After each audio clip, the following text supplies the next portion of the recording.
Fa mahakasika ny raratany Mahajanga izay ihany dia misy ihany koa ny fanambarana izay nataony avy ao anivon'ny OMC NAT toy izao ary izany fanambarana izany androany 14 janoary taona 2024 taorian'ny zavatranga tany Mahajanga sy Malona ny mety io fanakorontanana na mialoha sy aoriana ny fanambarana amin'ny fomba ofisialy ny voka-pifidianana izay ataony CES ny mpikambana ao amin'ny organe mixte de conception nationale na OMC NAT ivondronan'ireo ministra miandraikitra ny fandriam-pahalemana sy ny filaminana sy ireo tompon'andraikitra ambony mpitandro ny filaminana dia manambara fa miara ory sy mankahery ny fianakavian'ilay mpianatra namoiny ainy tany Mahajanga mirary fahasitranana aingana ho an'ny naratra rehetra manentana ny tsirairay mba hitsinjo ny tombotsoa ambony firenena ka hikatsaka hatrany ny tandrona ny filaminana sy ny fandriam-pahalemana mialoha sy aoriana ny valim-pifidianana na fomba ofisialy mba tsy hampiasa ny mpiray-tanindrazana amin'ny atao fitaovana politika atratratra ny tanjona amin'ny fomba rehetra iandry ampatonina ny voka-pifidianana vokan'ny CES ary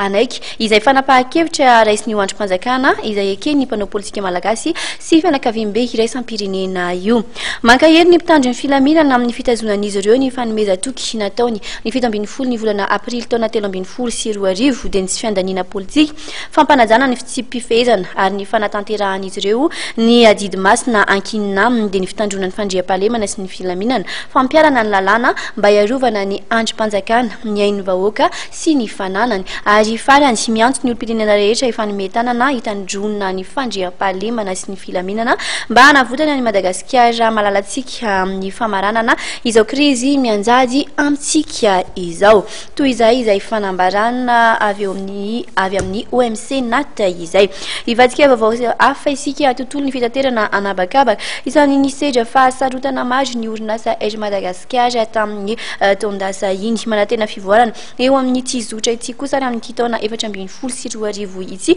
ny mpanamory Toto Alphonse io no anisany nambarana raha nitafa tamin'ny TV tampanao gazety matv ny tenany androany volaravoavy amin'ny sariny Stéphane Razafy Mandemby. Zava-baovao nentin'ny mpitantana teo anivon'ny Air Madagasikara amin'ny fifidianana amin'ny fiaramanidina Airbus roa dia A340 raha ny fampiasana io fiaramanidina io dia nambana ny mpanamory Toto Alphonse fa moderna amin'ny fiaramanidina kanefa tsy mifanaraka amin'ilay zotra. Tenako moa mpanamory tokoa efa raika amin'ny 30 taona nitondrana fiaramanidina tao amin'ny orinasa ary efa nandalo misy sehatra rehetrarehetra tao amin'ny orinasa. Le fiaramanidina dia azo lazaina hoe moderna kanefa misy indrokely tsiraindray satria ohatrany tsy dia mifanaraka amin'ny zotra tôly izy na izany aza dia miezaka ny mpitantana ampandroso ny orinasa araka izay azony atao dia io aloha zany eo tanana amin'izao dia atao izay mampandeha azy efa misy malagasy ihany koa moa manamora an'iny fiara na ny makany Paris zany na makany Asia dia natenaina zany dia ny zoran'ny orinasa mba hiakatra ambonimbony. Mikasika ny fisian'ny olana samihafa amin'ny sidina anatiny toy ny fanemorana na ny fanamfoanana sidina dia nisoritan'ny kapitainy Toto Alphonse fa antitra ny fiaramanidina izay ampiasainy efa misy ny mananika ny 20 taona. Midika zany fa ngamba heveriko efa mba miresadresaka ihany hoe ny anoloana n'ireny fiaramanidina ireny ny mpitantana ny orinasa ary izay mpanamory keo mitaky an'izany mba ahafahana ampandroso kokoa ny orinasa satria marina tokoa fa tsy fananinay reny fahatarana reny kanefa moa no ny ampelatanana dia atao izay tsy maintsy mampety azy ary fiaramanidina fantatrareo fa resaka hoe